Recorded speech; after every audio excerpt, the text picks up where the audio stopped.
Здравствуйте! Приветствую вас в 4-м блоке тренинга «Мастерская педагогики». И начинаем грамматику. С чего мы начинаем? Видите, самый первый пункт – это пение алфавита. Алфавит мы пропеваем вот такой, именно прописной, каллиграфический. Последовательность изучения грамоты именно для возраста 6-7 лет.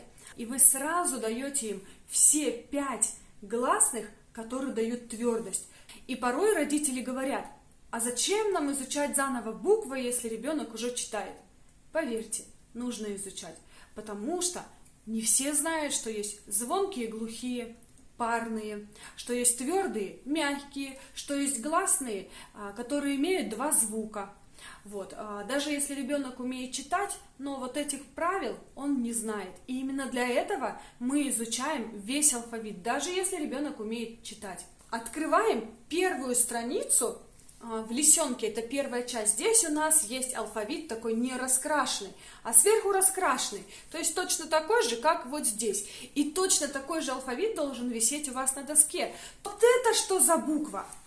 Это буква О. Да, губки у нас круглые. Положим ручку. Эта буква тоже поется, она не встречает никаких преград. О. В этот момент обращайте внимание на то, чтобы дети открывали рот широко, губы вытягивали. Потому что, помните, я уже говорила, что есть у многих детей логопедические сложности, зажатости артикуляционного аппарата. И они, когда произносят многие звуки, рот не до конца открывают. То есть да? И дальше мы пробуем читать эти гласные вместе, то есть соединяем. Смотрите, берем вот так буковки и вместе соединяем и пропеваем прям ау, ау, меняем местами уа. Есть все слоги, и мы вместе с ребятами читаем.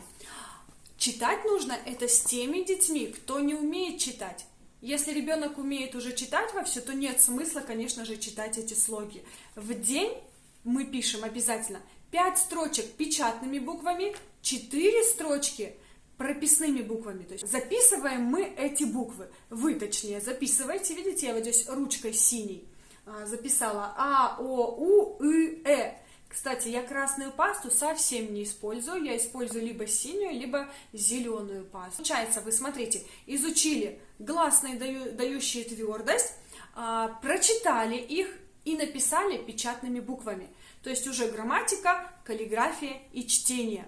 Комбинированный урок получился. Средний палец. Кладем карандаш на средний палец. Остальные пальчики, чтобы нам не мешали, мы их завернем вот так в кулачок. Можно сюда подложить ватку, какую-то бумажку, чтобы ребенок держал. Нам мешают губы.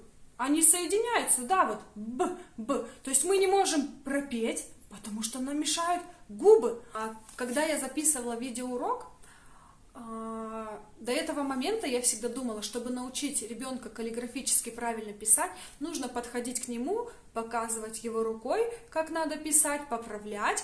Но когда я записывала видеоурок, и вообще, когда мы дистанционно занимались во время карантина, я поняла, что если я даже дистанционно по видео правильно объясню, откуда мы начинаем писать букву, где у нас начинается, где заканчивается, как это все называется, то ребенок визуально считывает. То же самое происходит, он точно так же понимает. Но обязательно надо действовать как бутерброд. То есть, смотрите, вы вначале показываете правильное написание буквы, дальше вы показываете варианты, как неправильно писать, и на закрепление, 3-й вариант, опять показывайте правильно. Я начинаю объяснять сначала элемент самый простой, это короткая наклонная прямая. Она помещается ровно в рабочую строчку. Вы будете у себя писать вот здесь, вот в тетрадке, в узкой строчке, вот здесь, это рабочая строка называется.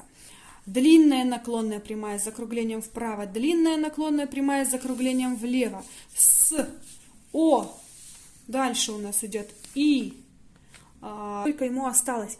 А когда вы поэтапно проходите, сначала А пишите, потом Б, потом В, потом, например, до И краткой дошли, да, все эти прописали, до И краткой дошли, и ребенку видно, вы прописали уже вот сколько букв, и вот сколько вам еще осталось. То есть он всегда наглядно видит конец цели. Это буква А.